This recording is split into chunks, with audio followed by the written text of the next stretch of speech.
உறவுகளுக்கு வணக்கம். இன்று நம்முடன் இணைந்திருப்பவர் ஐயா மன்னர் சேனையினுடைய நிறுவன தலைவர் வழக்கறிஞர் சோலை பழனிவேல்ராஜன் அவர்கள். கடந்த 10/5/2024 அன்று வெளியான 10ஆம் வகுப்பு பொதுத் தேர்வின் முடிவில் 500க்கு 499 மதிப்பெண்கள் பெற்று மாநில அளவில் முதலிடம் பிடித்த ஜனனி காவியா ஜனனி அவர்களை தலித் என்ற ஒரு அடையாளத்தோடு ஹிந்து பத்திரிகையில் வெளியாகியிருந்த செய்தி இன்று பரபரப்பாக பேசப்பட்டு வந்துள்ள சூழ்நிலையில் ஹிந்து பத்திரிகையின் தலைமை ஆசிரியர் அவர்களை சந்தித்து வந்திருக்கிறீர்கள். அதை பற்றி அங்கே பேசப்பட்ட உரையாடல் என்னையா? வணக்கம் என் இன சொந்தங்களே. இன்று வெளியாகி இருக்கின்ற 10ஆம் வகுப்பு பொதுத் தேர்வில் ராமநாதபுரம் மாவட்டம் கமுதி ஒன்றியம் பேரையூரைச் சேர்ந்த காவிய ஜனனி அவர்கள் 500க்கு 499 எடுத்து இன்று நம் சமூகத்திற்கும் அவருடைய குடும்பத்திற்கும் மிகப்பெரிய பெருமையை தேடி தந்திருக்கின்றார்கள். அவர் படித்த ரஹ்மானியா பள்ளியும் அதனால் பெருமைப்படுகிறது. உன்னால் பள்ளிக்கு பெருமை, பள்ளியால் எனக்கு பெருமை என்கின்ற அளவிற்கு எம் இன சொந்தம் என்று பெருவாரியான மதிப்பெண்களை பெற்று இன்று மற்ற மாணவ மாணவியருக்கு ஒரு முன் உதாரணமாக இருக்கின்றார்கள். வறுமையிலும் கஷ்டமான சூழ்நிலையிலும் தன்னுடைய படிப்பை தொடர்ந்து படித்து இந்த மதிப்பெண் பெற்றிருக்கின்றார்கள் என்று சொன்னால் அவரை பாராட்ட வேண்டும். இன்று காலை ஒரு 6 மணி அளவில் ஹிந்து பேப்பரை எடுத்து படிக்கின்ற பொழுது எனக்கு மிகப்பெரிய அதிர்ச்சியும் வேதனையும் இருந்தது. ஒரு மாணவியாக இருக்கின்றவரை சாதியின் அடையாளத்திலே கொண்டு வந்து நிறுத்தியிருக்கின்றார்களே என்று சொன்னால் பத்திரிகை தர்மம் குழி தோண்டி புதைக்கப்பட்டிருக்கின்றது என்பதைத்தான் உணர வேண்டும். அதுவும் ஒரு ஹிந்து பத்திரிகையில் இந்த செய்தி வந்திருக்கின்றது என்பது வேதனைக்குரியது. ஏனென்றால் ஹிந்து பத்திரிகை உலகளவிய ஒரு நன்மதிப்பை பெற்ற ஒரு பத்திரிகை.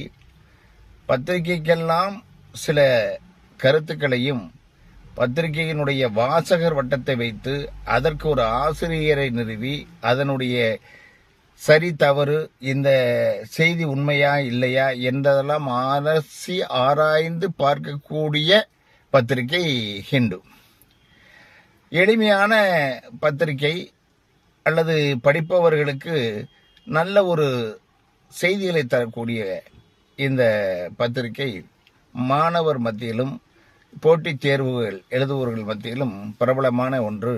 ஆனால் இந்த ஒரு காழ்ப்புணர்ச்சியின் காரணமாக ஒரு சமுதாயத்தை வஞ்சிக்கின்ற அளவிற்கு இந்த நிருபர் எழுதியிருக்கிறார் என்று சொன்னால் அதை எப்படி ஏற்றுக்கொள்வது என்பது எனக்கு ஒருடன் கேள்வியாக இருந்தது. எப்படா விடியும் அதை உடனேயாக அலுவலகத்துக்கு சென்று அவரிடம் முறையிட வேண்டும் என்கின்றது. அதற்கு முன்னால் பார்த்தோமேயானால் பல்வேறு தமிழகத்தில் இருக்கின்ற வெளி மாநிலங்கள் வெளிநாடுகளிலிருந்து கூட இந்த செய்திக்கு என்னை கேட்டார்கள். என்னென்ன நடவடிக்கை எடுக்காமல் இருக்கிறீங்க, என்ன செஞ்சீங்க அப்படின்னு சொல்லிட்டு. அதற்காக முனைப்போடு இன்று நேரடியாக பத்திரிகை ஹிந்து ஆங்கில பத்திரிகை நாளிதழ் அலுவலகத்திற்கு சென்று அங்குள்ள தலைமை செய்தி ஆசிரியரிடம் கூறினேன், இது தலித் என்ற வார்த்தை எப்படி எங்களுக்கு உபயோகப்படுத்தினீர்கள் என்று. ஆனால் 7 உட்பிரிவுகளை ஒன்றாக இணைத்து ஒரு பாரதத்தினுடைய பிரதமர் நரேந்திர மோடி அவர்களே தேவேந்திரகுல வேளாளர்கள் என்று அறிவித்து அழகு பார்த்த இந்த சமுதாயத்தை ஒரு குறுகிய வட்டத்தில் தலித் என்ற வார்த்தையிலே நீங்கள் எப்படி முடக்கப்பட்டது என்கின்ற கேள்வியை வைக்கின்ற பொழுது வெளி மாநிலங்களே டெல்லி மற்றும் வட மாநிலங்களில் இருக்கின்ற வார்த்தை அது தலித் என்ற வார்த்தை. தற்போது கூட நீங்கள் பட்டியலினம் என்று கூட நீங்கள் எழுதியிருக்கலாம், அல்லது அது ஜாதியை சொல்லாமலே மாணவி பேரையூரை சேர்ந்த கமுதி பள்ளி மாணவி என்று கூட நீங்கள் சொல்லியிருக்கலாம். ஆனால் ஒரு சாதியை குறிக்கின்ற பொழுது எனக்கு அது வேதனையாக எனக்கு மட்டுமல்ல, என் சமூகத்தினுடைய பல பேர்களுக்கு அது வேதனையை தந்தது. எப்படி உச்சரித்தார்கள்? இதை எதற்காக தலித் என்ற வார்த்தையை பிரயோகித்தார்கள்? ஆக அந்த சாதிய வன்மத்தையோடு அந்த நிருபர் எழுதியிருப்பாரோ என்கின்ற ஐயப்பாடு எனக்கு நிலவியது. அதை நான் ஆசிரியரிடம் விளக்கினேன். வருகின்ற காலகட்டங்களில் அதுபோது நடக்காது, நாங்கள் இனி டிகேவி என்றே நாங்கள் செய்கின்றோம்.